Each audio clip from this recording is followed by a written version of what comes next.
Hey guys, Political Junkie 2414 here, and welcome back to another video.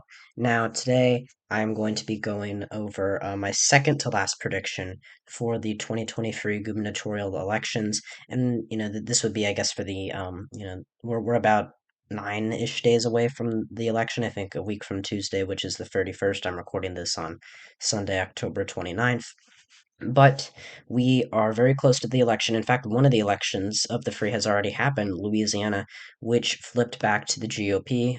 Democratic Governor John Bel Edwards was term limited, and most people, including myself, expected this to flip. Originally, I had it as likely Republican, and in my last prediction video. I did have it as likely R, but I switched it to safe R. I put out a community post. I believe it was 2 weeks ago on the morning of the day in which the election took place, and I moved the race up to safe Republican, which was not a surprise. I was saying for months, this race is basically guaranteed to flip, but there are a lot of there's a lot of Republicans throwing their hats into the ring, but Jeff Landry was always the favorite. He's the attorney general, former congressman. Sean Wilson was an all right candidate for the Democrats, but he just wasn't able to really, get enough support. And he was, I believe, the what's his deal? I can't remember. He's former secretary of the Louisiana Department of Transportation and Development. So he wasn't a nobody, but he just didn't have that same level of appeal. And in a low turnout year, an off year election where it's not a presidential or midterm cycle, which Louisiana falls over. It's the year after the midterm before and the year before the presidential. So yeah, Louisiana's got a weird time frame. All three of these elections have a weird time frame, in terms of the year that they're set up. But Louisiana's, turnout for, among black voters, was, and I haven't read any polls, but I imagine it was pretty low last year in a midterm. The South, southern states, there were black voters really did not turn out. Georgia and North Carolina were somewhat, were probably the two best states for Dems in, the deep South, but even then, they weren't very good, either.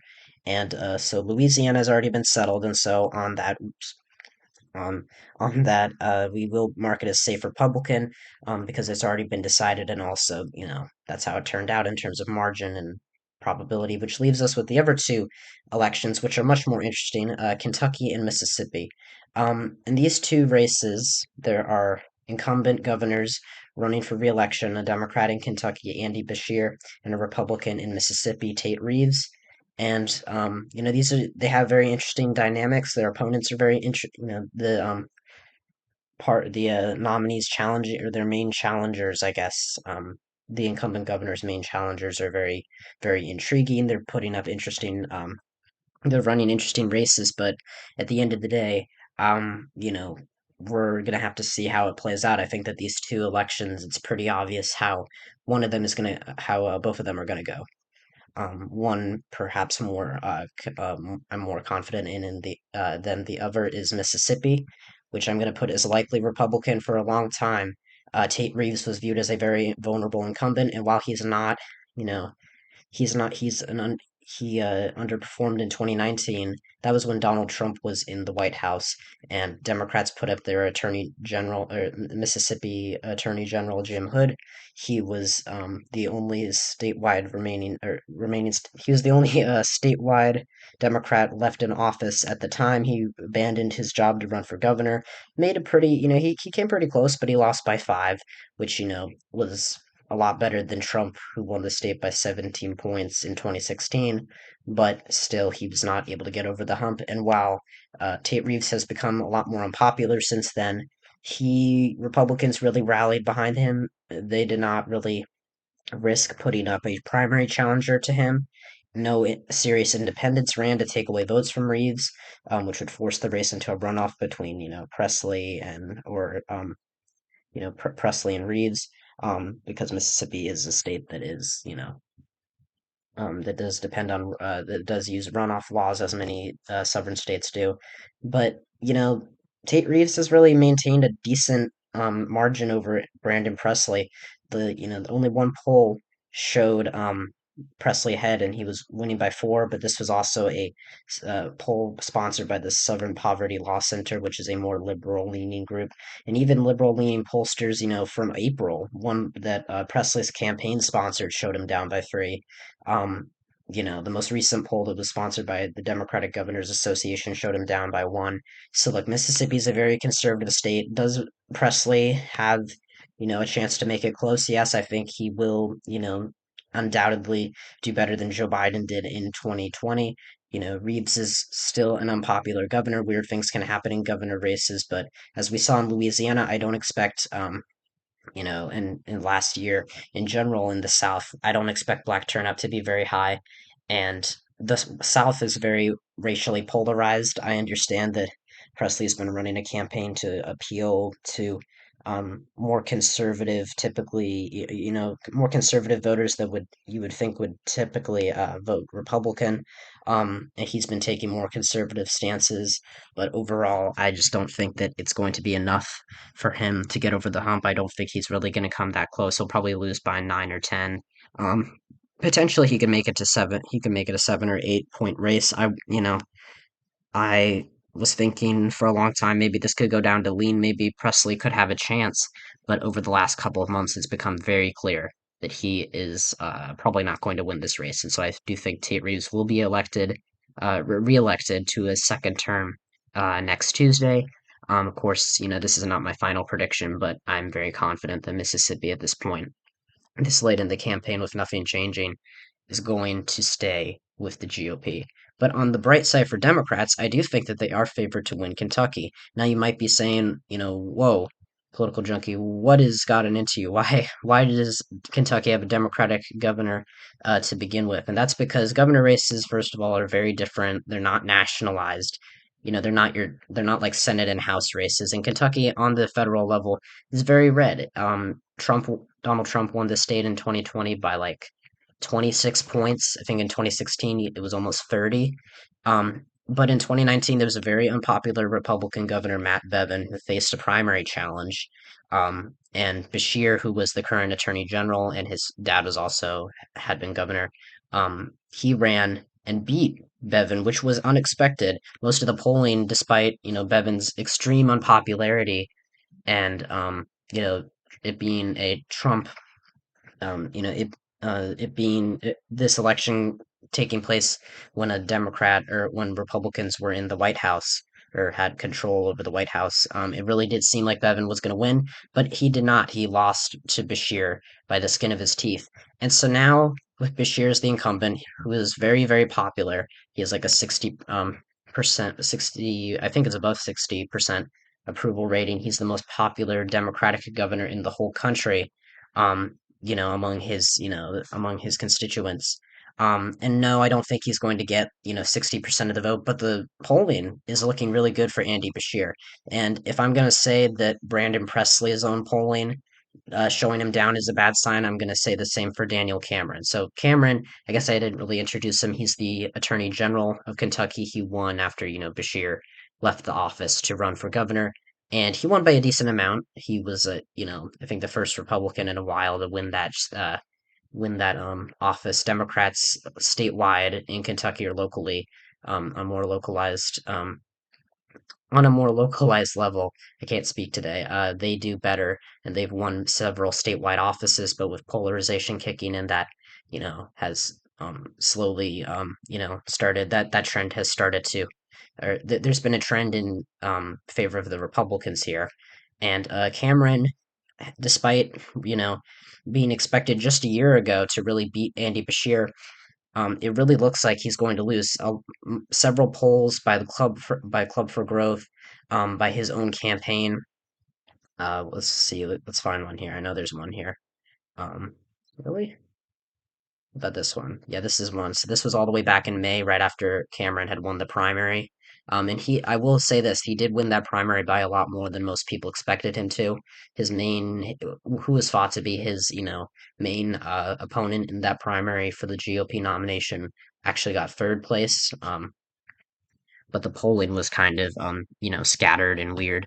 Not there were a lot of undecided, so the same time, not super shocking. But either way, when you see all these Democratic polls and all of these, Republican polls, um, or Republican, I guess, leaning pollsters, showing Bashir up, it's a really good sign for him.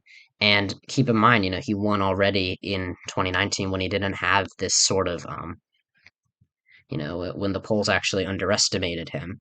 And so while you could say that polls are overestimating Democrats, which I could kind of get behind because last year they overestimated Republicans, and so pollsters will try to shift their perspective. And do I think Bashir's going to win by like 10 or 20? Absolutely not. I think that or 16, I guess is the biggest margin he's gotten. I think though he could win by around 4 or 5. I think that's where I'm going to keep it right now. Not a safe race by any means, but I could honestly see Kentucky being likely blue. I could see Bashir, in a best case scenario, winning by like 10 points, which is crazy to think about. But Bashir's very popular. He's got a very strong approval rating. Cameron, despite, trying to tie Bashir to Biden, who is very unpopular in the state, as he's pretty unpopular in most of America, but especially in a red state like Kentucky, he's not well liked. But it doesn't really seem to be working. And, voters like Andy Bashir, they elected his father to the governor's office. They elected him to, the governor's mansion, and he looks to be on track for another, a second term.